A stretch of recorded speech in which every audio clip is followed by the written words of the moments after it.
my name's Caitlin. I'm a baby wearing educator for Baby Wearing International of Hampton Roads. I'm going to show you a newborn back wrap cross carry. Make sure to check out our blog linked below to check out some more pictures and a good write-up description as well. Alright, let's get started. I've started ahead of time here, and I already have the baby laid out in my wrap in the very middle of it. And I have a seat tucked already, so what I've done is I've lifted the wrap and I've tucked it into her little pants.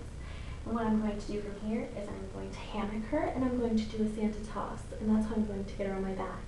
Make sure to practice by a bed, by a sofa, or have a partner or a spotter, or make sure to try with a teddy bear or a doll or something to start with until you're comfortable. Alright? Alright, so we're hammocking. We're making sure her head is still supported. I like to grab the top rail and then gather the wrap as I go. When you lift her, make sure to have a hand underneath to grab her, just like this. She does not have any knees, so sometimes what happens is I lose her legs on my back, but we're just going to hope that's not going to happen right now. Okay, so we're going to put her on my back. I'm going to lean forward, and I'm going to kind of support her head with my shoulder here, and then kind of pull her back here. And then we're going to take one side of the wrap, put onto the right shoulder, and then I'm going to actually kind of grab her shoulders and adjust her so she's on my back.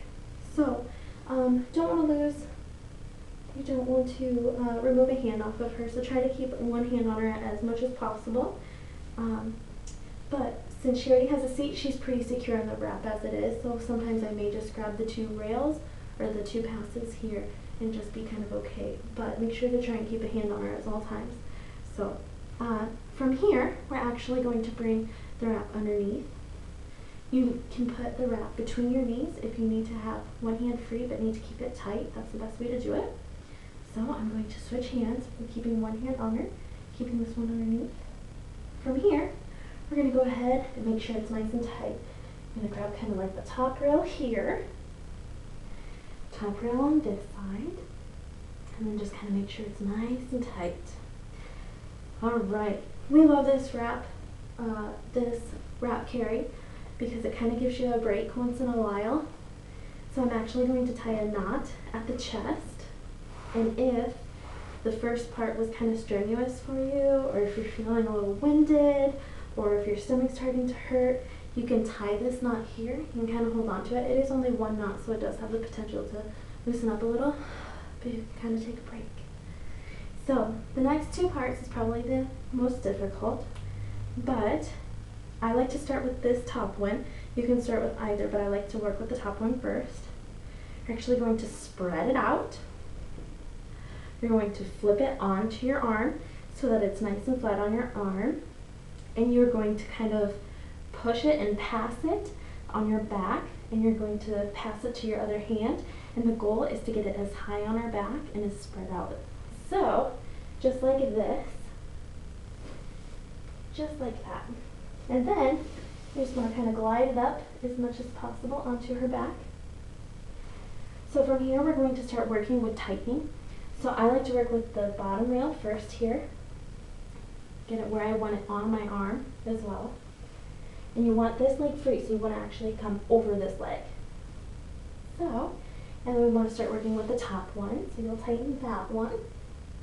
And then you can notice I have a lot of slack here in the middle of the shoulder, so you want to pull that as well, and the corresponding parts of the wrap.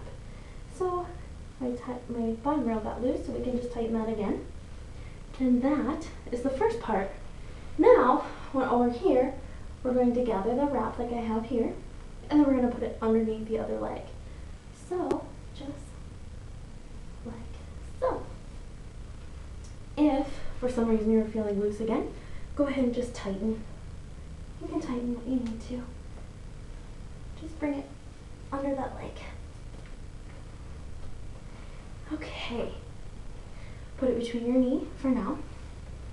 And then same thing on this side. So we'll do it just a little bit quicker. So we're just going to flip it. Oop. Yep, that's right. We're actually just going to flip it over our shoulder. I'm going to pull it to pass it to the back. and pop it onto the back. Tightening with my top rail first,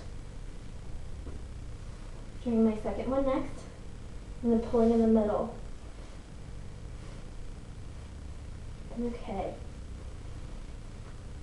And then gathering it on the side here. Okay, gathering it on the side, putting it under her leg as much as possible. She's kind of little. All right, last step here is just tying at the waist. You can tie once here, and then your second knot can be the same exact knot that we just did, or you can do a reef knot, which is a little bit flatter. So if I started going this way, I'm actually just going to reverse the way that I knotted. And it creates just a nice flatter, a little bit of a flatter knot. And that is a back wrap cross carry with a newborn.